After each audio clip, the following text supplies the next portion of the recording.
संज्ञान लेने की जरूरत नहीं है। और मैं आपके माध्यम से कहना चाहूंगा कि ड्राइवर मेरे भाइयों को कोर्ट में जाने की जरूरत नहीं है। सरकार जब फंसती है और मामले को लटकाना होता, उलझाना होता है, तो कोर्ट का सहारा लिया जाता है। अगर ये मामला कोर्ट में चला गया तो सरकार ये कह के साफ बच जाएगी, भैया मामला सब ड्यूटी से कोर्ट में पड़ा, हम कुछ नहीं कर सकते। जो स्कूटी चलाता वो भी ड्राइवर, जो स्कूटर चलाता वो भी ड्राइवर, जो मोटरसाइकिल चलाता वो भी ड्राइवर, जो कार चलाता वो भी ड्राइवर, जो जीप चलाता वो भी ड्राइवर, जो टेम्पो चलाता वो भी ड्राइवर, जो बस चलाता वो भी ड्राइवर, जो ट्रक चलाता वो भी ड्राइवर, जो कंटेनर चलाता वो भी ड्राइवर। ड्राइवर मींस चलाने वाला, यही तो है हर किसी। इसलिए तो मैंने कहा भी कि देश में हर तीसरा व्यक्ति ड्राइवर है। इतनी बड़ी आबादी की गर्दन दबोचने के लिए सरकार ये काम कर रही है, जो गलत है। आपने क्या आंकड़े इकट्ठे किए कि जो आप कह रहे हैं वो जो कानून लेकर आए थे उसके बाद स्थिति में कोई सुधार हुआ? कोई सरकार ने आंकड़े देखे क्या? लोगों के सामने रखे क्या? नहीं रखे। आपने इनसे बात नहीं की, किसी से भी बात नहीं की, और आपने लाके कानून थोप दिया। अब जो कानून आप ला रहे हैं, जो पहले कानून आप बनाए उससे सुधार होने के बजाय स्थिति और बद से बदतर होती गई, कोई फर्क नहीं पड़ा। अब आप कानून ला रहे हैं कि आप 7 लाख रुपए जुर्माने और आप जो है 10 साल की सजा।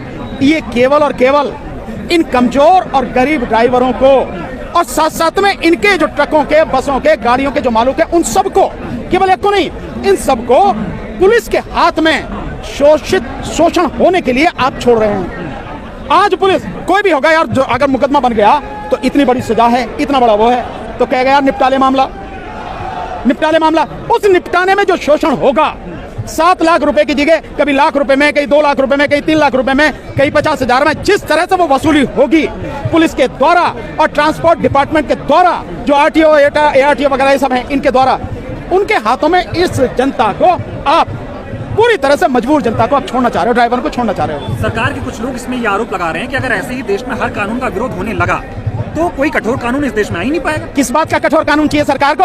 अगर कठोर कानून की बात है तो सबसे पहले ये जो नेता हैं, इंक्लूडिंग प्रधानमंत्री और गृह मंत्री, पहले इनको अरेस्ट करके जेल में भेजा जाए। अगर कठोर कानून की बात है, सबसे ज्यादा अपराध, सबसे ज्यादा अन्याय ये लोग कर रहे हैं, और अपराधियों का और गुंडों और मवालियों का सबसे ज्यादा संरक्षण मोदी जी कर रहे हैं। एक पे आरोप लगाते हैं कि 70,000 करोड़ का घोटाला किया, दूसरे दिन आके उसे उप मुख्यमंत्री बना देते हैं। क्या हो रहा है ये सब तमाशा? तो ये, और अगर अपराध करने हैं तो अभी हुआ ना काशी विश्वविद्यालय में, हिंदू विश्वविद्यालय बनारस में, बीजेपी आईटी सेल के 3 लौंडे थे, लड़के, उन्होंने गन पॉइंट पे उस लड़की के साथ में आईआईटी की जो छात्रा थी गैंगरेप किया। पहले ऐसे लोगों के खिलाफ कार्रवाई करो आप, इन गरीबों के खिलाफ नहीं, जिनको आप मतलब उनकी गर्दन दबोचने पर आप तुले हुए हैं। ये समझने की जरूरत है। तानाशाही रवैया है क्या कि विपक्ष जब सदन में नहीं मौजूद था, आपने 146 सांसदों को निलंबित कर दिया, उस दौरान इस कानून में आपने संशोधन किए? निश्चित रूप से, इससे बड़ा क्या होगा? ये इसीलिए तो किया जा रहा है, विपक्ष के 146 सांसदों को इसीलिए तो बाहर निकाला गया कि जो कानून सरकार लेकर आ रही है उसमें चर्चा ही ना हो पाए और वो ध्वनि मत से पारित हो जाए। जो हो रहे हैं, 2-2 मिनट में कानून पारित हो रहे हैं। जनता से जुड़े हुए जो कानून हैं, जनता को इतनी बड़ी संख्या में प्रभावित करेंगे, उन पर चर्चा नहीं होनी चाहिए प्रॉपर तरीके से? क्या वो स्थायी समिति को भेजे नहीं जाने चाहिए? वो क्या और जो कमेटियां बनी हैं इस सिलसिले में, उनको वो कानून भेजे नहीं जाने चाहिए? वहां बाकायदा एक्सपर्ट्स और लोगों से सारी चर्चा करने के बाद में वो कानून नहीं ला जाने चाहिए। इसमें दिक्कत क्या सरकार को? अभी कुछ लोग एसोसिएशन के लोग कल मिले, सरकार ने, गृह सचिव जी ने कह दिया कि धरना खत्म कर दो, हम इसको अभी लागू नहीं कर रहे, फिलहाल लागू नहीं कर रहे। पता नहीं, आप मतलब आप कह रहे गृह सचिव, यहाँ कह रहे गृह मंत्री, पर गृह मंत्री हो, गृह सचिव हो, इनका क्या मतलब है? लागू नहीं करे, लागू करने में जरा सी देर का काम है। आपके पास कानून तो बनकर तैयार हो गया ना, वो छपवाना है तो छपा हुआ भी आपके पास रखेगा। एक लाइन लिखनी है कि ये कानून कल से लागू किया जाता है और आप नोटिफिकेशन के लिए दे देंगे तो गजट में छप जाएगा रातों रात में। क्या दिक्कत है? ये तो जरा सी देर का काम है छपने का। किसी भी समय सरकार छाप सकती है, कर सकती है। अभी क्यों आश्वासन की बात कर रही है? क्योंकि देश भर में जिस तरह से ये हड़ताल चल रही है, इसने एक तरह से चक्का जाम की स्थिति कर दी है और 22 तारीख का जो प्रोग्राम है अयोध्या वाला, उसमें खलल पड़ जाएगा अगर ये स्ट्राइक आगे चलती रही तो। इसलिए आश्वासन दे रही है। मैं सरकार से कहना चाहता हूँ कि आश्वासन किस बात के लिए दे रहे हो आप, लिखित में या मौखिक? अरे सीधी सी बात है, कानून गलत है, इसे वापस लेके छुट्टी करो। जैसे कृषि कानून को वापस लेने के लिए मोदी जी सुबह सुबह आए उठ के और उन्होंने कहा कि कानून वापस, और उसके बाद में संसद के दोनों सदनों में पास कराए, खत्म हो गए। इसको भी ऐसे करो आप। आओ ना, आप कहो, आते हो ना आप 8 बजे टीवी पे आते हो नोटबंदी करने और जब क्या क्या बंद करने, तो आ जाओ आप 8 बजे और कहो भैया जो कानून मैंने बनाया है उसे मैं वापस लेता हूँ, संसद में पास करा के छुट्टी करेंगे, कर दो आप। इसमें कहीं भी किसी चीज की कोई जरूरत नहीं, किसी आश्वासन की जरूरत नहीं है। आपको लगता है इस कानून, अभी जो जिस तरह से लोग विरोध कर रहे हैं, इसका कोर्ट कुछ संज्ञान ले सकता है? नहीं, कोर्ट को संज्ञान लेने की जरूरत नहीं है। और मैं आपके माध्यम से कहना चाहूंगा कि ड्राइवर मेरे भाइयों को कोर्ट में जाने की जरूरत नहीं है। सरकार जब फंसती है और मामले को लटकाना होता, उलझाना होता है, तो कोर्ट का सहारा लिया जाता है। अगर ये मामला कोर्ट में चला गया तो सरकार ये कह के साफ बच जाएगी, भैया मामला सब ड्यूटी से कोर्ट में पड़ा, हम कुछ नहीं कर सकते। जब वहां से डिसाइड होगा तब करेंगे। और कोर्ट में कैसे डिसाइड हो रहे हैं मुझे बताने की जरूरत नहीं, सब लोग देख ही तो रहे हो, सारे लोग जानते हो।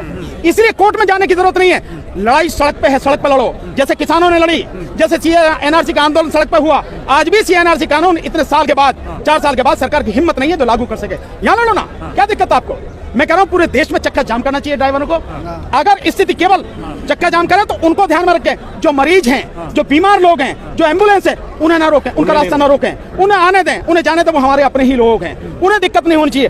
दिक्कत सरकार को होनी चाहिए, और सरकार को दिक्कत हो रही है तभी सरकार बातचीत की बात कर रही है। और दूसरा, जब बात करने जाओ भैया अच्छे से आदमी भेजना, वो सरकार के दलाल मत भेज देना। इस देश में दलालों की कमी नहीं है, सरकार के पास पैसा अंधाधुंध है, खरीदने वालों की भी कोई मतलब बिकने वालों की भी कोई दिक्कत नहीं है। बहुत लोग बिक रहे हैं तो उन पर भरोसा नहीं करना। ड्राइवरों से मेरी निवेदन है, अपनी एसोसिएशन बनाएं, अपने जो मजबूत ईमानदार अच्छे साथी हैं उनकी कमेटी बनाएं और उनको भेजें वहां से मिलने, और उनको ये कह के भेजें कि जो भी बात करके आवे पहले हमें बताइए, हाँ मत करिए। सरकार से हाँ करने से पहले हमें बताना कि ये बात है। जब हम इस बात से सहमत हो हाँ कि हाँ आप बात करो, इसको फाइनल करो, तभी करना, नहीं तो नेता कभी भी धोखा दे सकते हैं। देश इस बात को जानता है। अगली सवाल, 24 में चुनाव है, चुनाव से पहले इस तरह का कानून पास कराना, उसको लागू करना, सरकार की इसमें क्या मंशा नजर आती है? 2024 के मतलब चुनाव है, उनको आसानी से जीत सके सरकार, कोई भी किसी कोने से विरोध न कर सके, और विरोध करे तो उसकी गर्दन दबा दी जाए। सिर्फ इसी के लिए ये कानून लेकर आई है सरकार। और ये कानून इसलिए लेकर आई है कि जब ईवीएम से चुनाव सरकार जीतने की सारी कोशिश करेगी, उस समय इस सरकार के खिलाफ कोई भी कुछ ना बोल सके, कहीं से लोग इकट्ठे ना हो सके, कहीं इधर उधर आ जा ना सके। इसके लिए सारी चीजें की जा रही है। सर, तो हड्डी बनता हुआ दिखाई दे रहा है ना, विरोध हो रहा है ना, देखिए आप भी आए। बिल्कुल हड्डी बनना चाहिए, और सरकार को समझ आना चाहिए कि अभी भी अगर आप नहीं मानोगे, कानून वापस नहीं लोगे, तो स्थिति सभी भयानक होगी। सर, एक सवाल ले लीजिए, ये तो तमाम ड्राइवरों के ऊपर ये कानून लागू हो रहा है ना, जो 2 व्हीलर हो, 4 व्हीलर हो या ट्रक ड्राइवर हो, क्योंकि नैरेटिव ये बनाया जा रहा है कि सिर्फ ट्रक ड्राइवर पे लागू हो रहा है। ड्राइवर कौन होता है भाई? जो चलावे, ड्राइव करे, जो स्कूटी चलाता वो भी ड्राइवर, जो स्कूटर चलाता वो भी ड्राइवर, जो मोटरसाइकिल चलाता वो भी ड्राइवर, जो कार चलाता वो भी ड्राइवर, जो जीप चलाता वो भी ड्राइवर, जो टेम्पो चलाता वो भी ड्राइवर, जो बस चलाता वो भी ड्राइवर, जो ट्रक चलाता वो भी ड्राइवर, जो कंटेनर चलाता वो भी ड्राइवर। ड्राइवर मीन्स चलाने वाला, यही तो है हर किसी। इसलिए तो मैंने कहा भी कि देश में हर तीसरा व्यक्ति ड्राइवर है। इतनी बड़ी आबादी की गर्दन दबोचने के लिए सरकार ये काम कर रही है।